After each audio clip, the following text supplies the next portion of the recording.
Today we're going to talk about the steering system of the T4 and how to set it up. So I'm going to go through a few steps in how I build the steering system and how I set it up.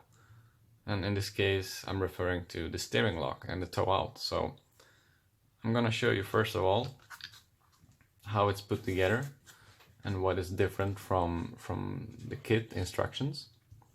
As you can see here, I'm running an aluminum servo horn. This is a clamp servo horn from Hudy. It has a small clamp screw there, so you can actually tighten down the servo horn not only with a screw from the normal mounting position, but also from the sides. So you have basically two reinforcements, which makes the servo horn completely tight onto the output of the servo. And this, for me, is the servo horn that works the best right now. And on the servo horn I have put 8mm of shims. To use these you need to use the longest ball stud that comes in a T4 kit, so it's a 10mm ball stud. And why do I do this? Yeah, I do this because I want the steering link to have a straight angle towards the center of the steering system. Because if this steering link is more angled, the steering feel will be more progressive, and you don't want that necessarily. Normally we prefer to have a linear steering feel. And then we move on to the center of the steering. You can see that I have the big black shim in there. It's a 6mm shim on my car and not the 5mm that's in the kit instructions. And why do I use the 6mm? Yeah, it's again to change the angle of the steering link. So it's a little bit taller on the inside. So actually the angle this way is smaller, and that again makes the steering more linear. However, you need to pay attention to the steering link not touching the top deck, because if you don't use shims under the top deck, which sometimes we don't, then the steering link might be close to the top deck if you use the 6mm shim in the center. So you need to be careful with that and check that when you build the steering. So the next step is to set up the steering. To do that you need your Hudy setup gauges, which I'm sure most of you have. And before you check the steering throw, you would want to check the toe out. So what I do is I just touch the steering wheel one time to reset the steering, and I check the toe out. So in this case it's 1 degree on each side.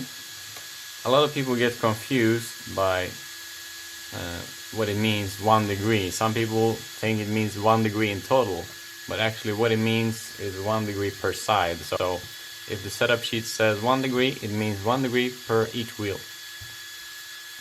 As you can see, it's one degree toe out on each wheel. It's perfect.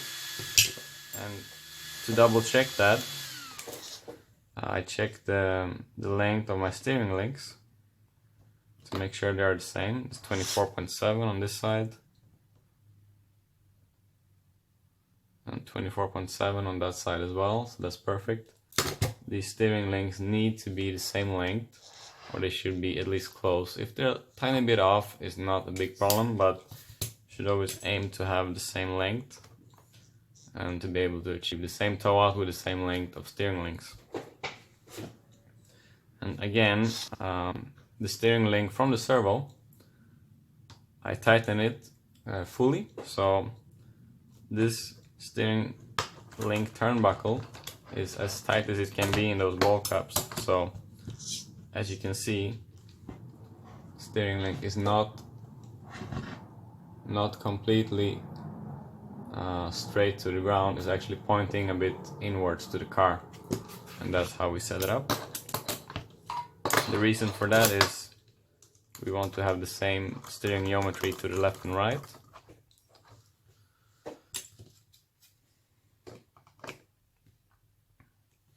And now to check the steering lock. So you switch on your radio, reset the steering again.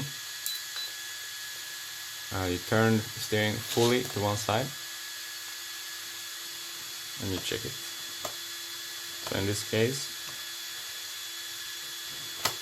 28.5 degrees on this side. On this side it's the same, it's 28.5.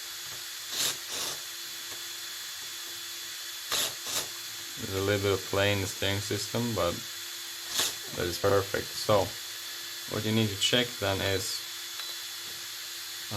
when you turn it fully, I mean this is full lock that we just checked on the gauge, you need to make sure that the steering link is moving freely. Because for instance now if I turn up the EPA, you can see it's binding up, so that's too much. And you need to go into the EPA setting on your radio and turn it down a couple steps until it's moving freely. Same for the other side. Actually close the binding there. I'm just going to take it down one step, and there it is, free.